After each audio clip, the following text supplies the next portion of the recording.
చెడుగా ఏమి అనిపించదు. ఈ కాలము యువతకు మనం ఇస్తున్న సందేశం ఏంది రాజకీయ నాయకులు అని అనుకున్నప్పుడు ఆ వ్యంగార్థాలు అంత సులభంగా ఇప్పుడున్న యువతకు అర్థం కావు కాబట్టి నడుస్తుంది వ్యవహారం. కానీ అలా కాకుండా పచ్చిగా మాట్లాడుతున్నారు. ఆ పచ్చిగా మాట్లాడే మాటలు అందరికీ అర్థమవుతాయి, చిన్నపిల్లలు కూడా అర్థమవుతాయి. ఇప్పుడు ఈ రాజకీయాల్లో అంత పచ్చిగా మాట్లాడుకోవాల్సినటువంటి అవసరం ఏమిటి? వ్యక్తిగతంగా, అది కూడా వ్యక్తిగతంగా మాట్లాడుతున్నాడు. ఇది ఏ పార్టీకి అంత మంచిది కాదు. పార్టీల యొక్క అధినాయకులు కంట్రోల్ చేయాల్సినటువంటి అవసరం ఉంది, ఏ పార్టీ వాళ్ళైనా.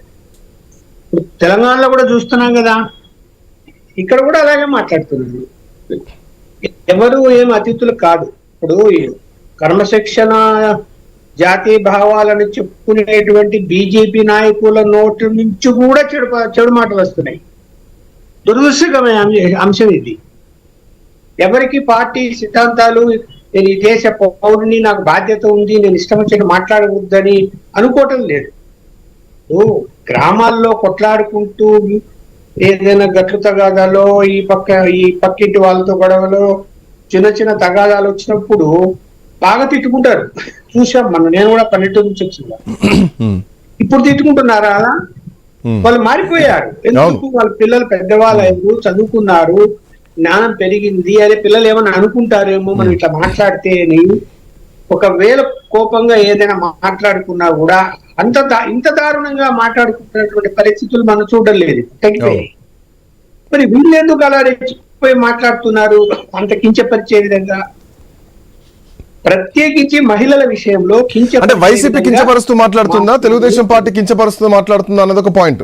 ఇందాక మోహన్ గారు అన్నారు చంద్రబాబు నాయుడు రాజ్యం పోస్తే, ఒక్క నిమిషం లక్ష్మణ్ గారు, చంద్రబాబు నాయుడు గారు రాజ్యం పోస్తేనే ఈ రోజు వైసీపీ నాయకులు ఎట్లా మాట్లాడాల్సి వస్తుందని చెప్పేసి ఆయన చెప్పిన వర్షన్.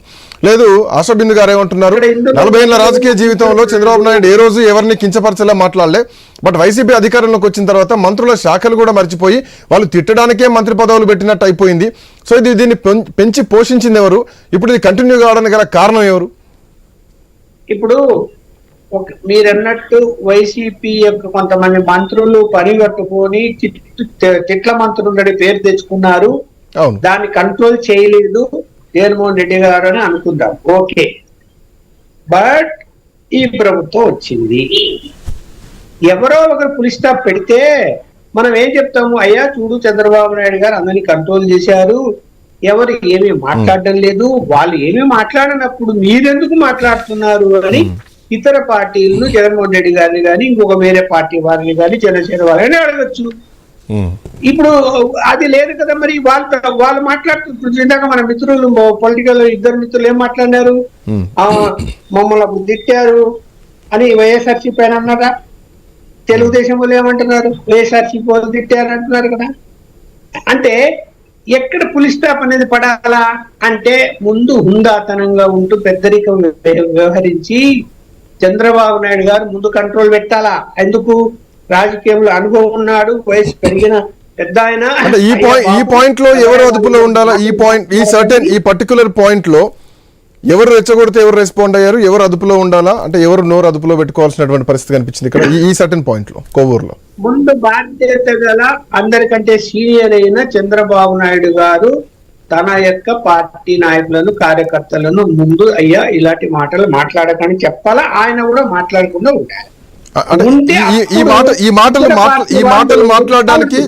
మాటలు మాట్లాడడానికి తెలుగుదేశం పార్టీకి ఇక్కడ సంబంధం లేదు కదా. ఇది వైసీపీ నుంచి వచ్చినటువంటి కామెంట్.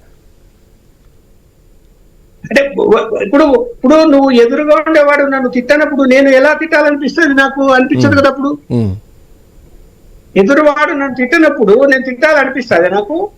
ఎదురువాడు ఒక తిట్టు తిట్టితే నేను 4 తిట్లు తిట్టున్నా. ఆ ఎదురువాడు తిట్టకుండా నేను తిట్టనయ్యా బాబు, గౌరవప్రదంగా ఉంటాను అంటే, అరే వాళ్ళు తిట్టడం లేదు కదా, మనం తిడితే మనం ఎక్స్పోజ్ అవుతాం జనంలో. సో మీ ఉద్దేశం ప్రకారం తిట్టినా గానీ వదిలేయాలంటున్నారు, దాని మీద ఎట్లాంటి యాక్షన్స్ ఉండొద్దు అంటున్నారు. దాడులో నేను కూడా ఎంకరేజ్ చేయట్లేదు, నేను కూడా ఖండిస్తాను. ఇప్పుడు ఇష్టం వచ్చినట్టు భాష మాట్లాడితే చట్ట ప్రకారం ఆ కేసులు వేరు. నేను చెప్పేది ఏంటంటే, కంట్రోల్ అనేది కార్యకర్తలను చెయ్యాలి, నాయకులను చెయ్యాలి. నాయకులు జగన్మోహన్ రెడ్డి గారు ఆయన వాళ్ళని కంట్రోల్ చేయాలి, చంద్రబాబు నాయుడు గారు వీళ్ళను కంట్రోల్ చేయాలి, అలాగే వాళ్ళు కూడా మాట్లాడకూడదు, అలాంటి మాటలు జాగ్రత్తగా మాట్లాడుకోవాలి. ఈ తిట్లేంది అసలు మహిళలను అగౌరవపరుస్తూ అది నేను చూశాను. ఆ ప్రసన్న కుమార్ రెడ్డి కొన్ని నేను ఆయన మాట్లాడినవి అసలు చెప్పాలంటే అంటేనే మన నోట్లో రావవి, అట్లా మాట్లాడాడు ఆయన. మాట్లాడచ్చా? ఒక మహిళ గురించి, ఒక ఎమ్మెల్యే గురించి మాట్లాడచ్చా? చెప్పండి. ఇంత దారుణంగా మాట్లాడారు అనుకున్నారు. కొన్ని వయసులు ఇంకా కట్ చేశారు ఆయనవి. ఎందుకంత మాట్లాడతారు ఇట్లా? జీవితంలో ప్రతి కుటుంబంలో ఎవరి సమస్యలు వాళ్ళకు ఉంటాయి, ఎవరి ఇబ్బందులు వాళ్ళకు ఉంటాయి, ఎవరు ఎలా పెళ్లి చేసుకున్నారు, ఎవరెలా బతుకుతున్నారు, ఏ వ్యాపారాలు చేసుకుంటున్నారు, అలాంటి వాటి జోలికి వెళ్ళిపోయి మాట్లాడితే ఎలా ఉంటుందండి? ఇప్పుడు అలాగే దాడి చేయటం, ఆయన ఇంటి మీద ఇప్పుడు ఆమె చెప్తున్నది ఎమ్మెల్యే గారు, మాకు సంబంధం లేదు, మేము దాడి చేయలేదు, మా వాళ్ళు కాదు అంటున్నది. ఓకే, ఇన్వెస్టిగేషన్ లో ఎవరు చేశారో వస్తారు. ఇప్పుడు సీసీ కెమెరాలు ఉన్న తర్వాత బయట మనుషులు కనిపెట్టడం పెద్ద విషయం కాదు. అయ్యే వస్తుంది.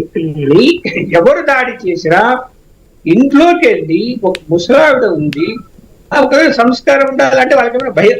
ఒకటి ఇక్కడ ఒక పాయింట్ కరెక్ట్ గా చెప్తున్నాను నేను.